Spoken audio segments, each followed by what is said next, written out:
What's in your credit union's name? Shakespeare told us a rose by any other name would smell as sweet. But credit union leaders today are busy renaming their institutions, often for solid fundamental reasons. How to do this right is the topic of this greatest hits number 28, where Phil Davis from branding company Tungsten tells the how-to of smart renaming. Listen up. This is the CU 2.0 podcast with your host, Robert McGarvey. Big new ideas about credit unions. Big new ideas about credit unions. CU 2.0 podcast. What's in a name? What's in a name? Shakespeare asked that very question, but right now lots of credit unions are doing likewise for good reason. The institution's name may no longer suit the present realities as segs fade away, geographic bases shift, and sometimes just maybe, there's a sense that a more timely name might well have greater appeal for millennials and Gen Z, who are the future. Enter Phil Davis, a North Carolina-based Tungsten, a branding company that has helped hundreds of businesses change their names, including a number of credit unions. Among Tungsten's clients are Additional Financial, a rebrand of the former Central Florida Educators Federal Credit Union. That is a mouthful. Central Florida Educators Federal Credit Union. As well as Radiant Credit Union, a rebrand of the former Sun State Federal Credit Union. Also on the list is Skylove, formed after Charlotte Metro Credit Union, Premier Federal Credit Union, joined and opted for a new name. Davis said he expects more credit unions will knock on his door as they realize something has to change if they want to stay relevant. Of course, it's not just the name. Often the credit union has to also change how it does business and impose a more digital attitude. But now is a time when we are indeed likely to see a growing number of credit unions opting for a makeover, opting to try to stay more relevant. In the show, Davis tells what's involved in this, how long it usually takes, how much it costs, and what benefits typically result. Listen up. What's your best guess as to how many credit union renamings there are in a year? There are roughly 5,000 credit unions. And how many do a renaming? I'm seeing credit union time stories about half dozen a year at most. Am I missing a lot here? Yeah, not a lot. I think probably I would put it right at about 1% a year go through a rebranding process, and some of that is need driven. They've changed charter from federal to state, state to federal. Some of it's their audience has changed. Some of it's just outdated. And I think in the last 5 to 10 years, there's been more of a move to do it proactively because there's this general feeling that the industry is dropping behind. They're losing relevance. So it's not just to reflect something more accurate or a merger. It's also a desire to be more, to get on a more competitive footing. And how often do you enter into a conversation with a credit union about renaming? And after a month or so of playing patty cake, they say, we thought about it. We ain't going to do it. Too much trouble. Well, we get inquiries from credit unions on a pretty constant basis. We're almost always in dialogue with one or two of them. And the timeline on those can be very long. So that probably sounds like we're talking to tons of people, but it's usually 5 or 6 that are toying with the idea or looking to next year or doing some budgeting or just putting out feelers. So yeah, it's kind of a daunting task for most people, especially if they haven't gone through one. So there's a lot of information gathering phases that are going on before people actually pull the trigger. Yeah. And now a lot of times in the credit union world, the name change is as safe as you can possibly imagine. I live in Arizona at this point. A few years ago, pretty big credit union, Desert Schools, changed its name to Desert Financial. Because their field of membership had changed. Right. And Desert Financial is a perfectly fine name, but we basically just took an eraser and erased schools and stuck in financial and off to the races. Yeah. A lot of times that's what I see with credit union names. Yeah. Although I think the tolerance is changing, and it's really driven by this digital millennial group that's coming up. And people are getting exposed to some of these fintech products that are taking share away. And as the groups begin to see what's taken a bite of their pie, they become a little bit more, I wouldn't say necessarily emboldened. There's almost a slight sense of desperation that we can't lose relevance. And we're going to lose relevance if we just keep playing it too safe. If you make these small little tweaks, it doesn't really give people a reason to say, look at us again. Do you follow me? Right. Right. Yeah. And I saw a focus group with Gen Zs. And one of the kids said, oh, I couldn't join a credit union. No, I don't want to join a credit union because I don't want credit and I don't belong to a union. Right. And you can laugh, the kid is wrong on many factual levels, and I agree. But if I were a kid, I might think the same thing. I'm not in a union. So, right. I can't join this, or it's the name of the credit union is, Oklahoma City Fire. I'm not a firefighter. Right. And they come across as, when they're based on the original membership group, they sound exclusionary. That's just a basic problem that, a lot of credit unions find themselves in, the changing membership field. Or it's a geographic problem. They're defined by a metro or a region or a town. But now it's gone a little beyond that. It's almost like there's multiple layers of reasons why it's not working.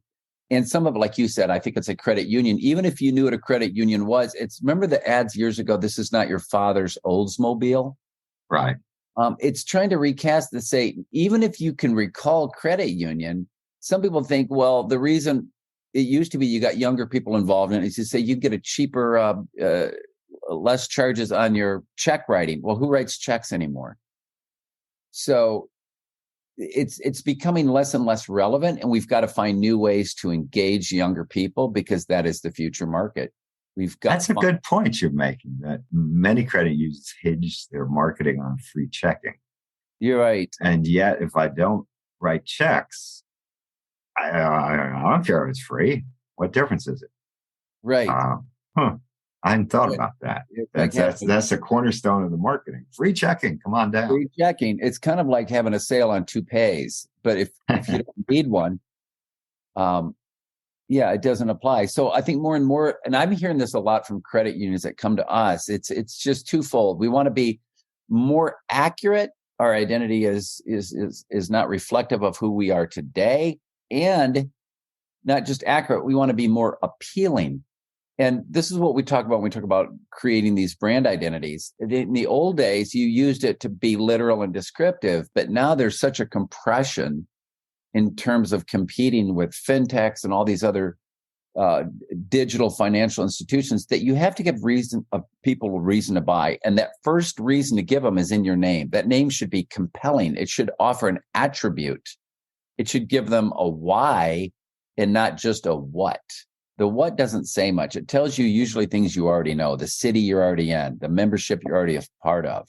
But what is the why that should get me to lean in to your organization and say, tell me more? Okay. I did some research and I found in recent years that you've been involved in 3 credit union renaming exercises. Yeah. One was Central Florida Educators Federal Credit Union, which became Additional Financial. One was Sun State Federal Credit Union, which became Radiant Credit Union. Yes. And then there's a merger of Charlotte Metro with Premier Federal Credit Union. And that mashup gets renamed as Skyla Credit Union. Yes. What's the point? What's the appeal of Skyla? I mean, that's a made up word. Yes, absolutely. I think. Yes, it is. So in every situation, we deal with the parameters. Our goal as a name and branding firm is fit to concept. We don't come in there and say, well, this is the trend of the day and this is what you need to call yourself. we want to be reflective of where the group wants to go. What is it that you're trying to communicate? What is your pivot point? What is that thing around which you want your identity to revolve? In the case of Skyla, it was very specific to attracting a more youthful, exuberant kind of clientele base. They wanted to get away from this metro, this kind of clunky identity. It was Charlotte based. And they wanted to be, you can come in, you're not tethered to something. It's not just all about bricks and mortar. So they wanted to go with names that were more emotive. So this idea of looking upward, skyward, elevating, free floating, they wanted a feel from the name.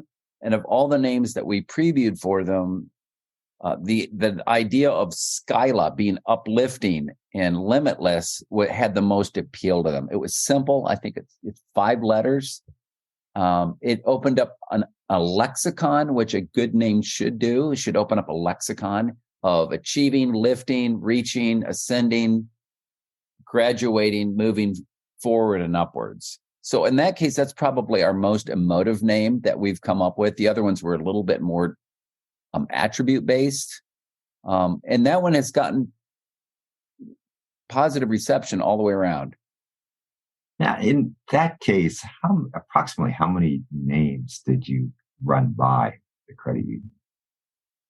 Well, see, we're not a quantity firm. What we do is we help people iterate. So we give people what we call trailheads. We'll say, you've come to us and you've identified, and we don't want them to identify more than this. You give us 2 to 3 themes that you feel like you want your brand to resonate around.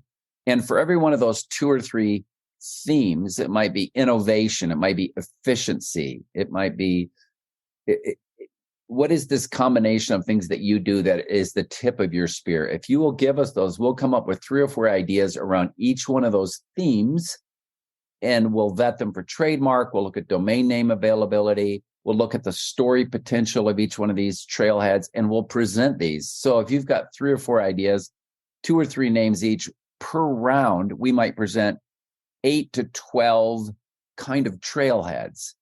And then the group will come back and say, we kind of like this position. You've given us 2 or 3 positions. Of those positions, this one is resonating with us the most. Give us more. So then we narrow the focus down.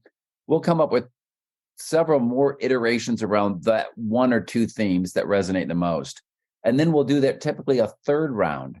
So by the time we're done, they've probably looked at 35 to 50 brand identities in over 3 stages. And that gives the group, whether it's the board, senior leadership, some of the frontline workers, a chance to digest the information, process it, sit with it, let it roll around, and come back with feedback. And if we do this over like 3 sets of iterations over, let's say, 2 to 3 months, usually you come out with a fairly vetted brand identity.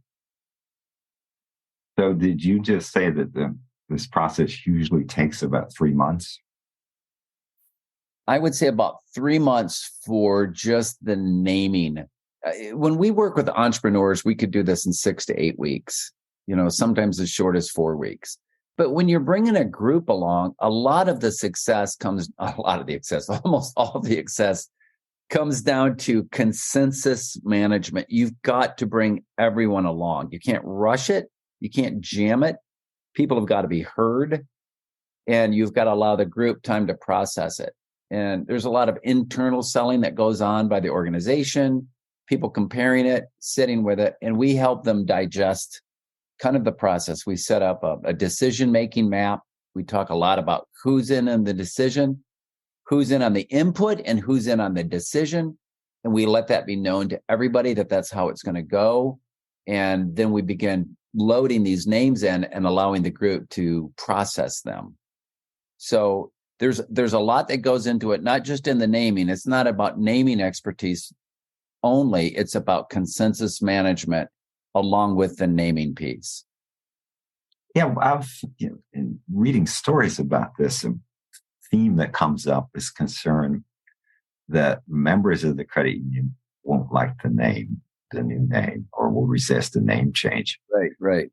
I personally think that's probably a lesser concern. My concern would be employees.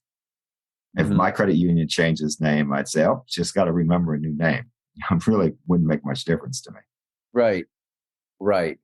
Okay. So that's a great thing to bring up because this is where the fear is in all of this. And I think there's times where it's not done right. And I think it's a unforced error when people do a naming process and they get pushback. It means they don't really understand what the process is about. Number one, most people hate change. So I've been in situations where the name was absolutely ridiculous. It described an old membership class. It actually turned people off. People weren't coming to the credit union because they didn't understand it. It was just on every level. Geographically, it was misleading. Membership based, it was misleading. And yet members will say, well, that's the name I know. Well, that's the problem. It's just, you're just dealing with familiarity, but you've outgrown that. I think there's a general understanding that you're going to get some pushback, but people need to realize that you're going to get pushback from people who just don't like change. So if that was the case, then you would never change anything. You wouldn't update any system. You wouldn't change hours. You wouldn't put up a website when those came around. So we know that there's got to be change and adaptation.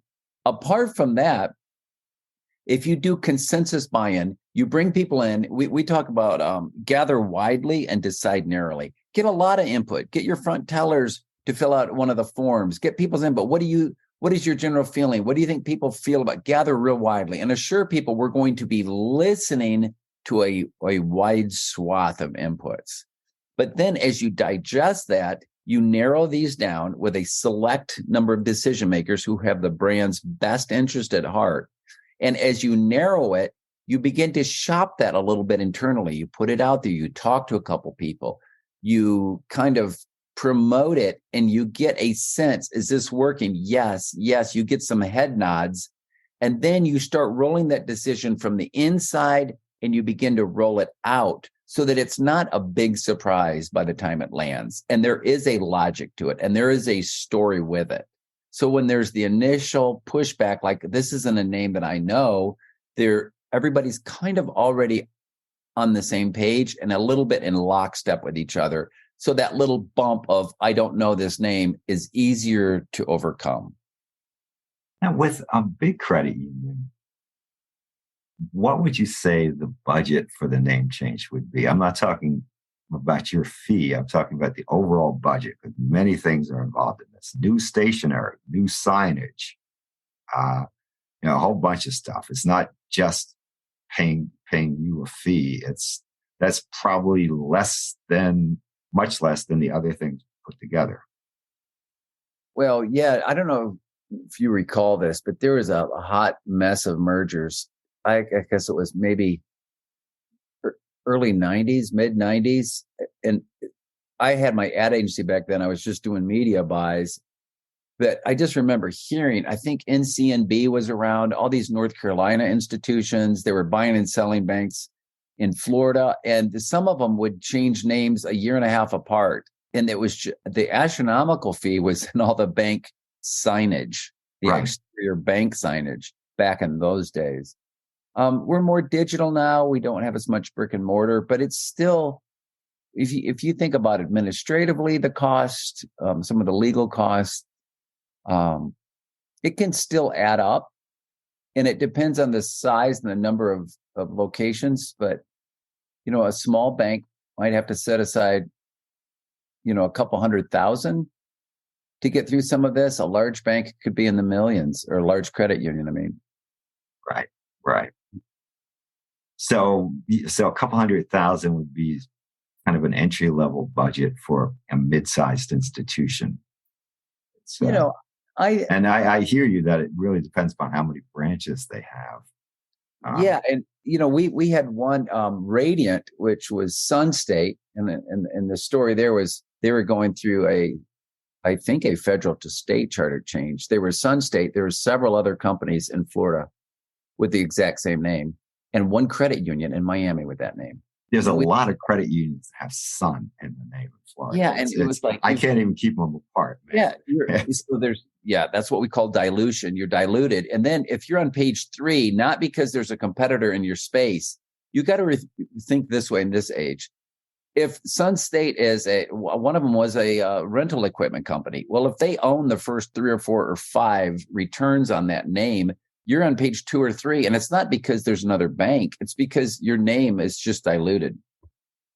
So we said, what is the essence of Sun State? There was some talk, what if they end up coming outside of Florida? If they ever went into Georgia, it's not the Sun State anymore. So we said the essence of that is that you want to shine, you want to illuminate, you want to be clear. So we went with the name Radiant in that case. And it was more of an attribute than it was a description of the state they were in. So we helped them kind of shift. But to get to your question about cost, the real cost there, they were so excited about it that they started redoing some of their offices. I mean, a complete redesign. And it was intentional. They needed to modernize anyway. But sometimes the costs aren't necessarily required. They're desired. It's an attempt to say, let's take the brand new identity and let's roll it all together. Let's come up with a whole new look, something that's cleaner, leaner, and keener. It just speaks to where the market is today. So sometimes that expense isn't so much an expense as something that the group wants to do to convey a more relevant image. Now, from what I've read, people like you often advise clients that go beyond just the name change, look at some more fundamental changes you can be making to position yourself more appropriately for today's marketplace. Yes, yeah, absolutely. And of course, there's a limit to what we can say. We're not business consultants, but we get asked all the time, well, what is it that you think, or from dealing with other credit unions, there's several common dilemmas that people are facing. Part of it is just modernizing the back end. So in my view, I would white label some of this stuff. There's some products out there that you could just white label to become more digitally proficient at what you serve and more competitive. It's hard as an individual credit union, especially smaller ones, to take on the onus of modernizing everything on your own. The sunk cost would be too much, but there's products that you can get into, that you can weave into it. I think the brand identity is a piece. I think the look and feel of it to be more digitally native on people's phones, to be easier to move money around, are all the steps that credit unions need to take a look at to remain competitive. You ever encountered a case, and if the answer is yes, you don't have to tell me the specifics, where you go into an engagement, very quickly it becomes clear that the CEO has the name he or she really wants. Mm-hmm. And you think it's the dumbest name you've ever heard. Yeah. Have you ever encountered that? Oh, we get that all the time. And I wouldn't say it's the CEO. I'd say, not to throw any specific part of the process under the bus, but where we probably get the most resistance is the board. Yes. Credit union boards are a piece in themselves. This is the way we've done it before. Well, I remember back in the day, and I'm older. I've seen a lot of change in my career, but you have to remain flexible. I mean, change is the constant. So you can't get too tethered to things, or else you lose that elasticity that the market requires to remain in the mix. So I would say the board sometimes is the bugaboo, and you just have to put your arm around some of these folks and bring them along. And sometimes you ask, well, if we do nothing, what, the definition of madness, if the results haven't been good, there's a reason we've come to the table and we're seeking these changes. If we do nothing, what does that look like? If the membership field has changed and the name hasn't, if the geographic area that we cover has changed and the name hasn't, if we're not competitive, we're losing market share to some of these fintechs, if other things are coming and we do nothing, what does that look like? And sometimes if you just kind of let people soak in it like a solvent, they'll loosen up a little bit and go, you're right, we need to put our best foot forward. Then they begin to see that some of these changes are not nearly as threatening as they think they are, and actually they're proactive and potentially helpful. Now, are there any criteria that eliminate a name as a potential thing? Could be legal, competitive reasons? Why do you just cross a name off the list? Yeah, that's I another. mean, you can't name your credit union Exxon. I'm pretty sure about that. No. I mean, trademark, of course, is first and foremost. And let me say that in a couple of ways. This is the great subject. There's defensive and offensive reasons in trademark. Defensively, you don't want to get sued, right? Offensively, sometimes people, and this goes back to, is there a CEO that likes the name? Let's just say somebody goes, I love the idea of Summit. It's at the top. Let's just be Summit. And you find out that trademark wise, it's not a problem because there's 700 summits already. Right. So they're going to let you in because they've given that to everybody. So every class, and that's an actual example of one of the names we run into. They'll say they're so permissive with that name because there's been so many people already using it. Well, what that means is, one, you won't show up very well on your search results, as we discussed. You're not going to show up well. And let's say somebody else uses that name. Well, if they let you in and they let in 70 other people, they'll probably let the next person in. So you can't offensively go and say, hey, quit using my name, because you've got a name that's just very thinly guarded. So that's one to look out for. You don't want names that are pedestrian. They're overused. They're trite. You don't want a name that's too close to a competitor. And sometimes you get that. Trulient, and I don't know if you help me out on this one, Robert. There's Trulient, and there was another one, Truist, I think, that got into a tiff over this. I think you're right. Yes. Yeah. Now, obviously, they got trademark passed, but there's this dilution problem. Are you too close? So even beyond trademark, common sense, is there somebody else that shares enough of the name to where it could potentially be confusing? You need to look at that. Here's the one I get a lot of that I think is just overblown. Is there some terrible meaning to it? Are we going to wake up and all of us missed it, and it's got some horrific, the classic Chevy Nova story? Right. Yeah. And no go. No go. It doesn't go in Spanish. We really don't run across that much. I mean, once you've run it by everybody's mental filter, and it's been through board members, and it's been through frontline workers, it's been through the staff, and the people you work with know the industry very well. It's been through us as branding people. It's very unlikely that suddenly it would be lampooned. And it's pretty easy now. 20 years ago, it wasn't that easy. You could do like a 2-minute Google search to find out if this is an obscenity in Indonesian. Right.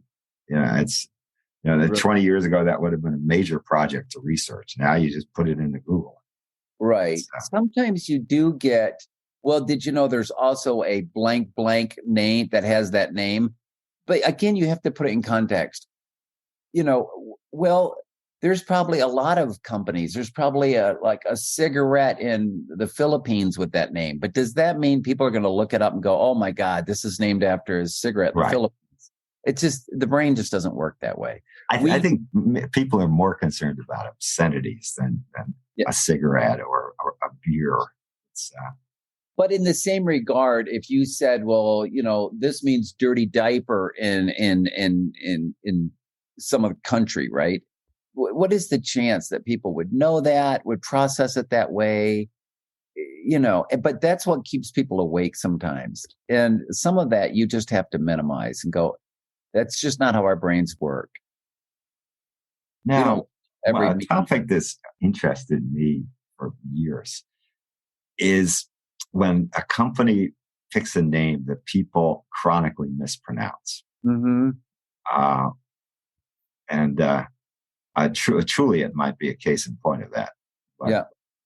And am I being picky where I just hate names that people mispronounce? Because my experience is that if people think they're mispronouncing a name, they'll stop saying it because they don't want to seem dumb. Well, I think that's much, much more germane to the selection criteria than worrying that in some country there's a tertiary meaning which might be tawdry. I think it's much more practical to say I'd rather have a name that's easy to say and maybe somebody found something very, very remotely hidden that could possibly be misconstrued. I'd rather take that name than than a name that is just difficult to say. I don't know if you recall, but when Anderson Consulting did their rebrand, the president just insisted that the names start with an A and a C, just randomly, because that would tie it back to Anderson Consulting. And they hired a branding firm, and then they did an internal one. And what they finally came out with was Accenture. And people didn't know, was it Accenture? Was it Accenture? Or was it Accenture? And because of their size, being an 800-pound gorilla, eventually people got around it. But that to me was just very stumbly. Accenture. And they told kind of competing stories. It's about an ascent, even though it's spelled like accent. Right. And it just seemed convoluted. We try to avoid those convoluted constructions. You don't want to stumble in saying it. So it should be easy to see, say, and spell. That's very basic. It should be easy to see, say, and spell. Well, Skyla is a nice name that way. I mean, it's a made up word, but you look at it, and it seems to me just one way to say that, Skyla. Yes, right. One of the things we looked at, Skyla, could you misspell it? What is the feeling you get when you say it? Skyla, So that's an invented construction. The goal there was to create a light, airy feeling that made people feel expansive in their outlook about their economic future. Do you ever have a client who, like 6 months after they change their name, they call you up and say, geez, we want a new name. We're just not happy with this one. I have never had that happen with credit union. I don't think in the financial space. I had one client we've done over 500 names, rebrands, clients. I had one client who just went back to a very functional name. I think they would take leased properties and repackage them. And for whatever reason, they went back to a very literal, like securedleaseopportunities.com kind of name. But that's the only one I think I can remember where somebody actually didn't use the name. 99.9% of the time, people never look back. They go, I can't imagine why we hesitated. We love the name because they've gotten used to it. And think about this. When you name your child, they never look like their name the first month, right? But as that child grows, you can't imagine them with any other name. Right. And, usually if you accept necessity, you accept the need to change the name. My principal credit union is Affinity in New Jersey, which once upon a time used to be AT&T. Yep. And as AT&T blew up into multiple parts, that credit union said, and they changed their name to Affinity. Affinity is it doesn't mean much to me, but it's certainly easy to remember, and it doesn't have any baggage associated. No, it's pretty innocuous. I mean, some of them are just that. Some are what they call empty vessel names. So if your strategy is, we don't want to come in and preordain what we're about. We want it to just be, like they call it, empty vessel. It's just give us the contours of a name and we will come to me. Now imagine Affinity, Robert, every time you turned around, they gave cookies to your dog. They treated you wonderful. They gave you the best mortgage rates in the business. They had a digital platform. After a while, that name, you would have an affinity for Affinity. You would start developing feelings based on the organization's behavior, which would fill that empty vessel name with meaning. And now that name feels really great to you. You have an affinity for Affinity. Yeah. Hey, my favorite credit union name is Digital, a very big credit union in Massachusetts. Yeah. And once upon a time, that was a select employee group, Digital Computer Company. Yes, Digital. Ironic. And they made mainframes and mini computers and went out of business as the world shifted into personal computers. Yeah. But the name stuck around, and the name actually became a gift over time where, don't you want to be a digital credit union? Right. We're it digital. Clunky. We're digital. Cool. Yeah. That was kind of, it would almost, the original incarnation of that was digital, almost in this clunky electronic way, right? Like boards and digital and wires. And now it seems very, very contemporary. Oh, I imagine very few members remember digital computing, and probably very few employees remember digital computing. That was ancient history. I just am a computer geek, and I remember the company.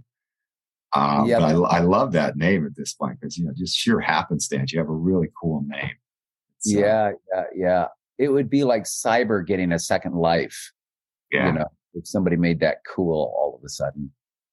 Yeah. So you're pretty convinced the way credit unions are now, you're going to have continued flow of business as credit unions try to reinvent themselves for a new generation, a new world that's a digital world.